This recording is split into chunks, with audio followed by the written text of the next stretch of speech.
한번 따라하실까요? 감사를 명령하시는 하나님. 감사를 어떻게 한다고요? 명령하시는 하나님. 군대 생활하는 사람 가운데는 전설처럼 내려오는 단어 가운데 수구리라는 단어가 있습니다. 수구리. 무슨 얘기 하려고 하는지 눈치채셨겠지만 경상도 소대장이 어느 부대에 배치를 받았는데 막상 그때 전투가 있었습니다. 그때 소대장은 하는 것이 뭘까요?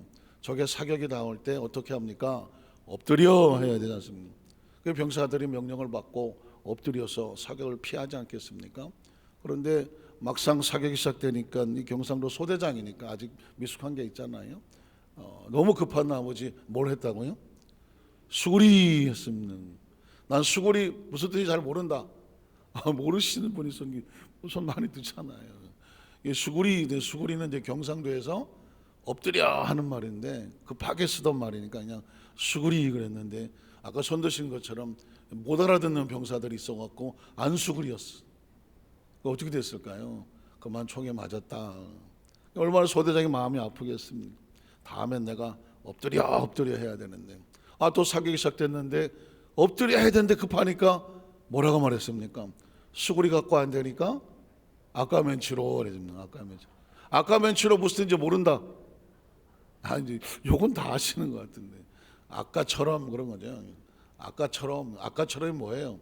수구리 모델은 엎드려잖아요. 물론 이제 온 동네 사람들이 다 아는 이야기긴 하지만 이 이야기의 핵심 메시지는 뭘까요? 소통이라고 하는 거죠. 소통. 아무리 소대장이 엎드려의 뜻을 가지고 수구리 하더라도 병사들이 못 알아들으면 이 전달이 안 되는 거 아닙니까? 전달이. 그러니까 이 굉장히 중요한 얘기죠. 피차 서로 자기 언어를 이야기해 버리면, 자기 생각으로 이야기해 버리면 상대가 이해를 못할 수도 있다는 것이죠. 그래서 이 같은 언어를 사용한다는 것이 얼마나 중요한가. 그리고 또 하나는 뭐냐면 명령이라고 하는 거죠. 명령은 엎드려는 살기 위해서 엎드려 했던 것이지만 그 명령이라는 것이 잘 전달이 안 되고 그것을 어떻게 해야 될지 모르게 되면 그 명령은 죽느냐 사느냐인데 그 명령을 잘 알아듣지 못해서 행하지 못하니까 아까운 병사들의 목숨을 잃게 되지 않겠습니까? 그래서 이 명령이라는 단어는 굉장히 중요하고 명령은 언제 쓰느냐? 살기 위해서 쓰는 것이죠.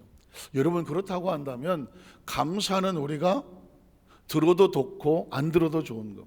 혹시 잘못 들어도 괜찮은 걸까요? 아니면 반드시 목숨을 지키기 위해서 생명을 지키기 위해서 반드시 순종해야 되는 명령일까요? 감사는 선택이 아니라 명령이다. 한번 따라하실까요? 감사는 선택이 아니라 명령이다. 감사의 주도권은 우리가 가지고 있어서 이거는 감사하고 이거는 감사하지 않고 사실 우리가 그렇게 할 수 있잖아요. 어쩔 때 좋을 때는 하나님 감사합니다 하다가도 혹시 어떤 내 한계를 넘는 일이 벌어지면 하나님 왜 이러세요? 하나님이 계세요. 막 원망하고 불평할 수가 있단 말이죠.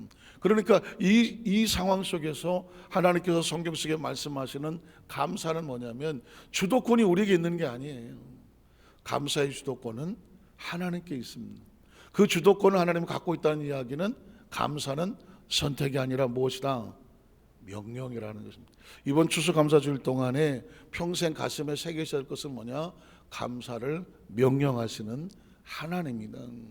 명령하실 때는 반드시 의도가 있겠죠. 우리 성경에서 우리 첫 번째로 노아와 감사제단의 모습을 한번 살펴보겠습니다.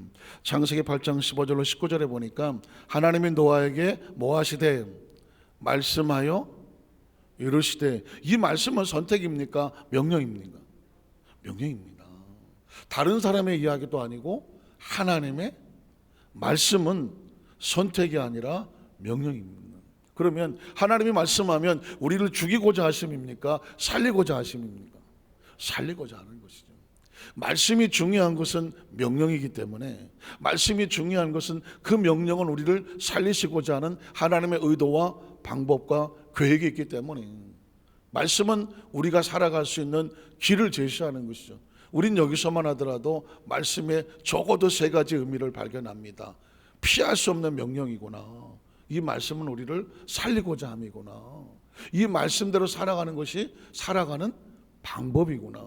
그렇다고 한다면 성경에서 하나님이 말씀하실 때 그러면 귀를 쫑긋할 수밖에 없는 거예요.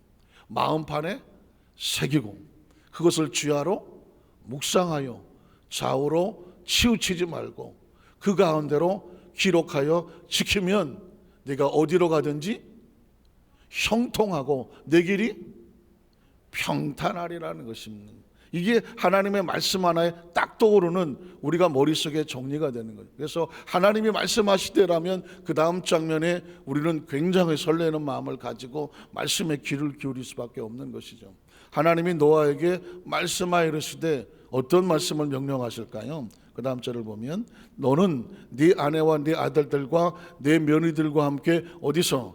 방주에서 나오고, 방주에 들어갈 때 어떻게 들어갔나요? 하나님께서 너를 위하여 방주를 만들고 네 가족들과 방주에 들어가라 명령해서 들어간 것입니다. 그리고 그 방주에서 언제 나오느냐? 나가고 싶을 때 나오는 것이 아니죠. 방주는 하나님 명령하셔야 나오는 것이죠. 때와 시기는 누가 정한다? 하나님이 정하는 것이죠. 그러니까 철저하게 이 땅의 신앙생활하는 것은 하나님의 명령대로 행하고 명령대로 들어가고 명령대로 하나님의 때가 됐을 때 나오고 하나님과 동행하기 위한 순종하는 삶을 끊임없이 훈련받는 것입니다. 그래야 천국에 가서 익숙하다. 저는 거기까지 생각을 안 해봤는데 가만히 생각하니까 천국의 삶이 익숙한 삶이 있을 것이고 천국에 갔는데 불편한 사람이 있을 것 같아요. 천국은 편해야 천국 아니겠습니까? 갔다 왔는데 불편하면 천국이 아니잖아요. 그러면 천국이 편하려면 어떻게 해야 돼요? 하나님과의 관계가 편해야 되지 않겠습니까? 하나님과의 관계가 불편한데 천국이 천국 될 수 있겠습니까? 그래서 왜 창세기부터 계시록까지 수천 년 전 이후에 선배들이, 저 이전의 선배들이나 앞으로 살아갈 믿음 후배들이 하나님 말씀대로 계속 훈련을 받거든요. 이스라엘 백성들이 광야를 지나갈 때 구름기둥 불기둥 다 훈련받는 거거든요. 가나안 땅에 들어가서 네 마음대로 살지 말고 네 마음대로 나가지 말고 가라 그러면 가고 서라 그러면 서라. 그래야 네가 산다. 이 땅에서도 마찬가지거든요. 하나님이 가라고 하면 가고 서라고 하면 서고 주권이 내게 있는 것이 아니라 하나님께 있음을 고백하며 그 말씀대로 살아가라. 방주 자체 하나도 방주를 왜 만드느냐? 누가 만들라고 했느냐? 언제 만드느냐? 언제 들어가느냐? 얼마 동안 있느냐? 언제 나와야 되느냐? 그 다음엔 어떻게 되느냐? 이 방주 하나 속에서도 하나님의 굉장한 계획들이 담겨져 있는데 결국 방주는 누구를 위해서 필요한 것입니까? 나를 위한 것입니다. 그래서 너와 함께한 모든 혈육 있는 생물 곧 새와 가축과 땅에 있는 모든 것을 다 이끌어내라. 이것들이 땅에서 생육하고 땅에서 번성하리라. 누구의 뜻입니까? 하나님의 뜻입니다. 이 우주 만물은 하나님이 계획하시고 하나님이 정하신 대로 가는 것입니다. 그곳에 같이 가는 사람이 같이 살고 번성하는 것입니다.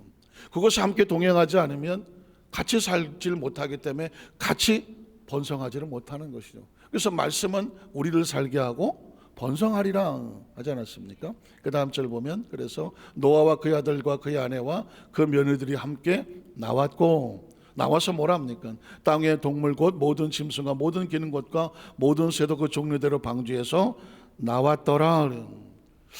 제가 아까 말씀드렸지만 방주는 누구를 위해서 지는 거라고요? 나를 위해서. 그래서 너를 위해서 방주를 지어라고 말씀만 기억하시죠. 그 방주가 가만히 묵상을 하니까 감사한 거예요. 감사는 하나님의 기분을 좋게 하기 위해서 감사하는 것이 아니라 너를 위해서 감사하는 거예요. 들려지십니까? 감사는 누구를 위해서? 네가 살기 위해서 감사를 하라. 네가 살기 위해서 방주를 짓는 것처럼 그 방주가 나를 살리는 것처럼 감사가 나를 살린다. 그래서 그 다음에 나와서 한 것을 보면 20절로 22절에 보니까 노아가 하나님께 무엇을 쌓고? 제단을 쌓고 방주에서 나오자마자 제일 먼저 한 것은 제단을 쌓고 모든 정결한 짐승과 모든 정결한 새 중에서 제물을 취하여 번제로 제단에 드렸더니 야훼께서 그 향기를 받으시고 그랬습니다. 여러분 노아가 방주에서 나오자마자 제물과 제단을 어떻게 드릴 줄을 알았을까요? 누가 시켰을까요? 어디서 배웠을까요? 하나님께서 아담과 하와가 에덴에서 안타깝지만 쫓겨나왔지만 그 아담과 하와의 가슴에 한 맺힌 것은 뭐냐면 하나님과 관계를 올바로 하지 못하면 죽더라는 것이죠. 그래서 가인과 아벨에게 훈련시킨 게 뭐예요? 너는 항상 너의 소산물에 첫 열매를 가지고 또 감사의 예물을 가지고 하나님과의 관계를 올바로 지키라 했었습니다. 그런데 여러분, 가인과 아벨의 제단이 안타깝지만 한 제단은 하나님께서 받아들이지 않고 한 제단과 제물은 하나님 받으셨다는 거예요. 그래서 가인과 아벨의 가장 중요한 것은 뭐냐면 감사 제단이었던 것이죠. 가인의 삶 속엔 감사가 보이질 않잖아요.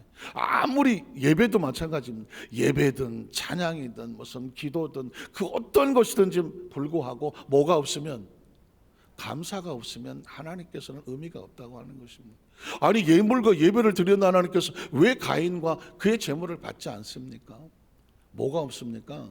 감사가 없으면 아무것도 아닌 것이죠. 감사가 있어야 의미가 되는 거예요. 그래서 감사가 방주와 같으며 방주가 나를 살리는 것입니다. 방주 짓기가 얼마나 힘듭니까? 저는 사실 노아가 상당히 좀 세상적으로 말하면 재수가 없어 걸려들었나. 그 평생을 산꼭대기에서 방주 짓는 게 쉬운 일입니까? 온갖, 노아라는 영화 보셨습니까? 온갖 동네 사람들이 정말 노아를 미친놈 취급하고, 가족들도 심지어 아이들도 그리고 며느리들도 이게 정말 못 살려겠다고 막 노아를 갖다 밀어붙이기 시작하는데, 그 정말 외롭고 고독한 싸움을 하는 것입니다. 방주를 짓는 게 만만하게 희희낙낙하는 게 아니란 말입니다. 목숨을 걸고 지키는 것인데, 그 방주를 통해서 자기가 살고 내 아내가 살고 내 자식들이 살아야 알기 때문에 노아도 끊임없는 고민과 방황이 있지만, 갈등이 있지만 끝내 그 방주를 지어냅니다. 마침내 언제 알았을까요? 홍수가 내리고 방주에 가족들이 들어갔을 때, 그래 우리 아버지가, 그래 우리 남편이, 우리 부모가 그로 인하여 사는 것이거든요. 저와 여러분은 평생을 사실은 신앙이란 방주는 감사의 방주를 쌓는 것과 같다. 왜냐하면 그 감사의 제단을 하나님께서 어떻게 하시고 그 향기를 받으시고 하지 않습니다. 제물이 타는 그 고기 냄새가 좋아서 그 고기 냄새가 하나님 마음을 기쁘게 하겠습니까?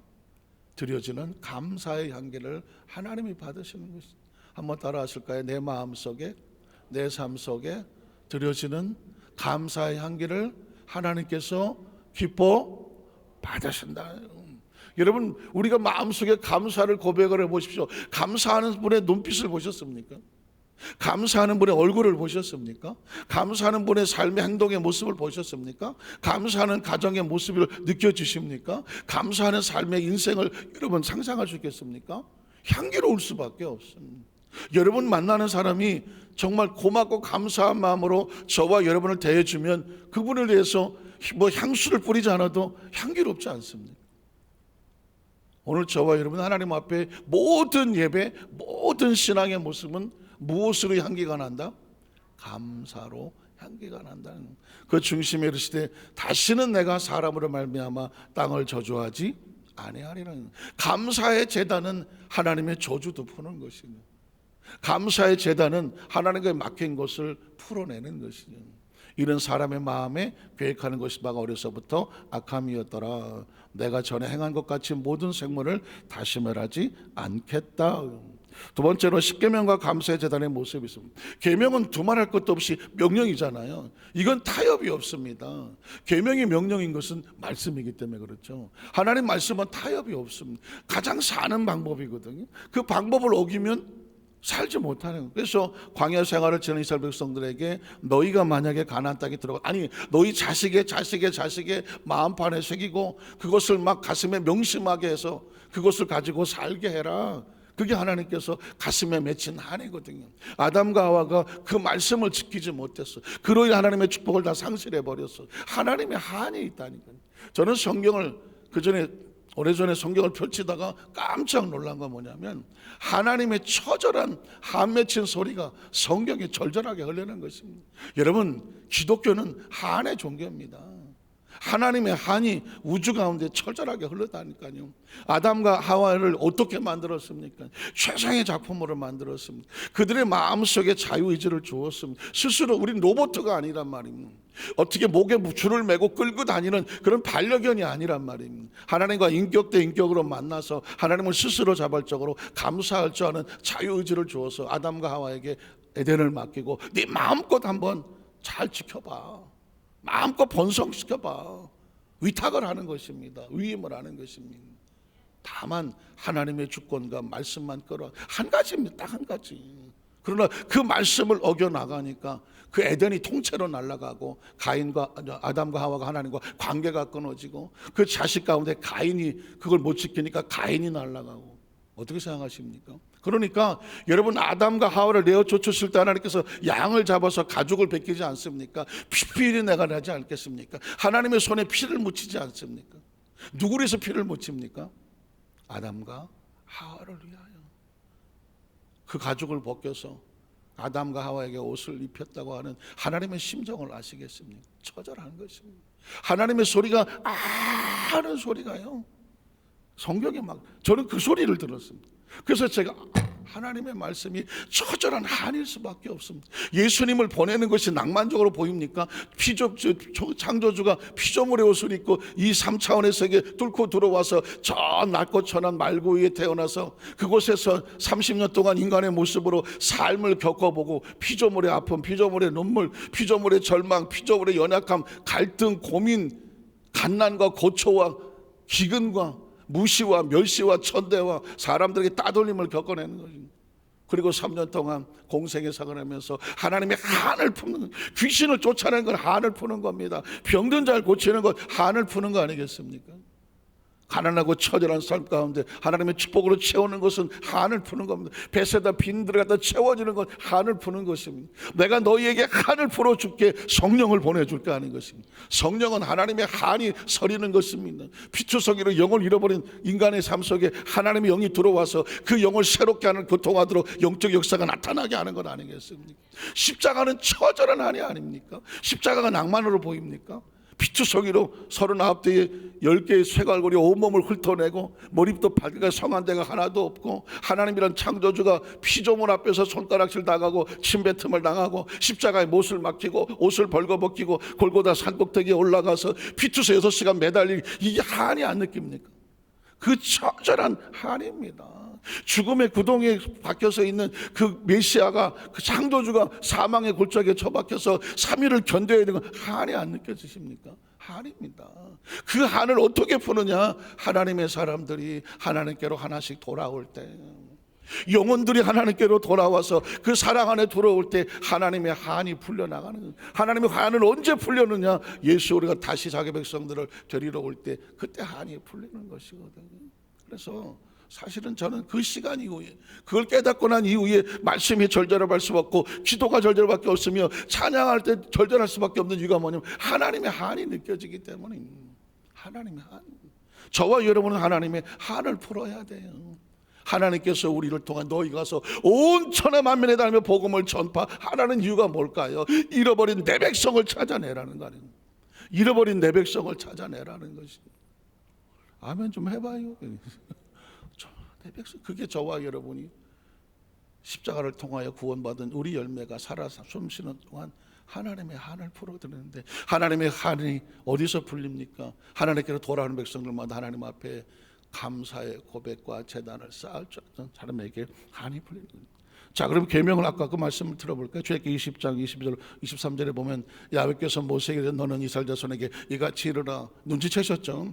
말씀은 명령이거든요. 이건 지키면 살고 놓치면 살지 못하는 거예요. 내가 하늘로부터 너에게 말하는 것을 너희 스스로 보았으니 너희는 나를 비교해서 은으로나 금으로나 너를 신상을 만들지 말고, 무슨 불상같이, 아니 무슨 뭐 칠을 해놓고 거대하게 뭐 크냐 작으냐 10m냐 20m냐 뭐 50m냐 손가락에 들고 다니는 장난감이냐 이런 형상을 만들지 말아요. 하나님은 형상으로 경배 대상이 아닙니다. 마음이 없으면 아무것도 받지. 금메기를 갖다가 돌아 부어도 하나님은 마음이 없으면 그건 하나님을 섬기는 게 아니라는 것입니다. 비록 작고 천한 것이라고 할지라도 감사가 드려지면 하나님은 그걸 감사로 받아주는. 기독교는 그래서 마음의 종교지 어떤 상을 만드는 종교가 아니라는 것입니다. 사람들 자꾸 상을 만들려고 하잖아요. 무슨 저 브라질에 무슨 예수상 해갖고 뭐 수십 미터짜리 뭐 그걸 옮기냐 안 옮기냐, 그게 무슨 의미가 있습니까? 보기에는 좋을지 모르지만 크리스찬 입장에서 볼 때는 질색을 하는 것입니다. 예수의 상이 무슨 의미가 있습니까?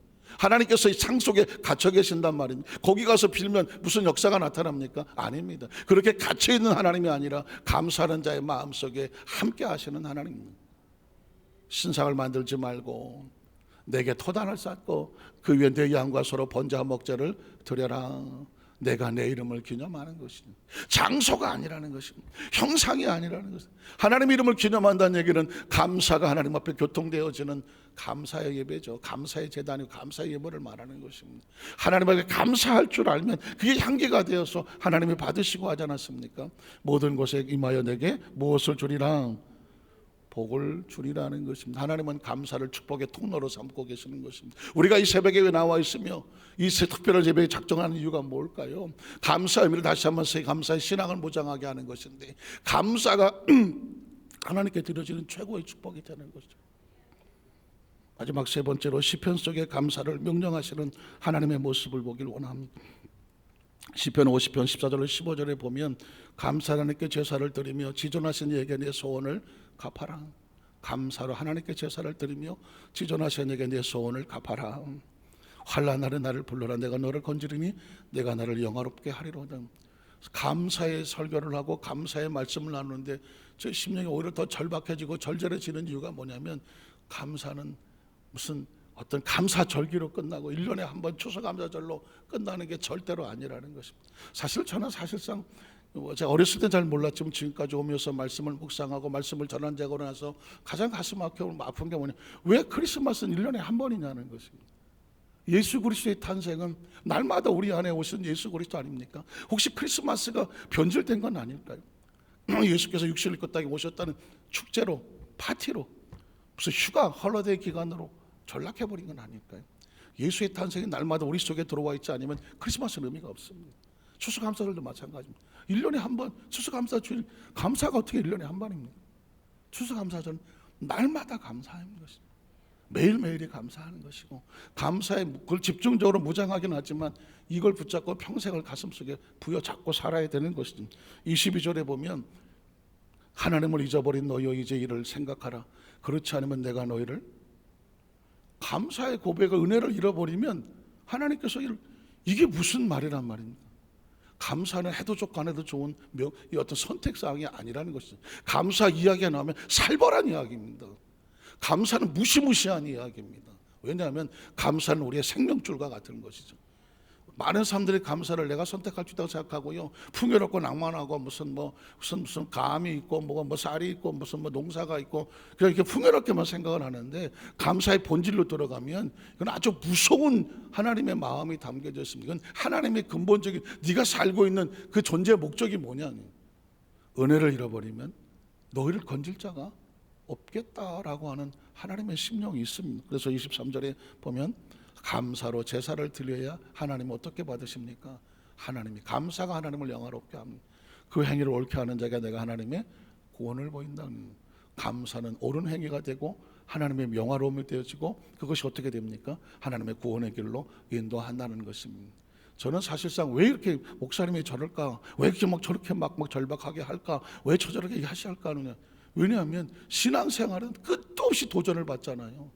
아주 천편일률적 뻔한, 그냥 늘 하던 습관, 익숙하게 하던, 제일 무서운 게 익숙한 거거든요. 늘 하던 거, 익숙한 거 하다가 정말 중요한 내 마음속에 진실된 마음을 잃어버리면, 껍데기와 형식은 있지만 마음이 없어지게 되면 그건 하나님께서 영원함을 받을 수가 없기 때문에, 제가 혹시라도 다 아시겠지만 감사는 절대적으로 진지하고 절실하고 절박하며 심령과 심정을 통하지 않으면 감사가 아니라는 말씀을 정리합니다. 예수님께서 우리를 향하여 하나님의 뜻이라고 설파하죠. 뜻은 명령입니다. 제사전서 5장 16절에 보면 항상 기뻐하라. 어떻게 감사합니까? 어떻게 기뻐합니까? 감사밖에 없어요. 감사 잃어버리면 순식간에 기쁨이 사라집니다.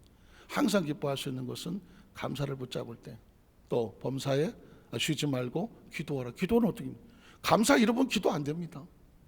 감사를 붙잡아야 기도가 나옵니다. 그리고 마지막 범사에 감사를 놓칠 게 없는 거죠. 이는 그리스도 예수 안에서 너희를 향하신 하나님의 다른 단어로 명령이다 하는 거죠. 명령. 이걸 놓치면 뜻을 어기면 뭐 하나님의 뜻이니까 뭐 그냥 뜻이지 아니 명령입니다. 지키면 살고 놓치면 죽는 것입니다. 그래서 이번 주제가 뭐냐 감사 신앙으로 무장은 전쟁 때 쓰는 것입니다. 군인들이 쓰는 것입니다. 하나님의 군사 머리부터 발끝까지 감사로 무장하고 감사로 방패를 삼고 감사로 무기를 삼으면 영적 전쟁에서 패할 자가 없습니다. 감사 신앙이 하나님의 군대가 되시기를 주의 이름으로 축복합니다. 기도하겠습니다. 전능하신 하나님 아버지 감사합니다.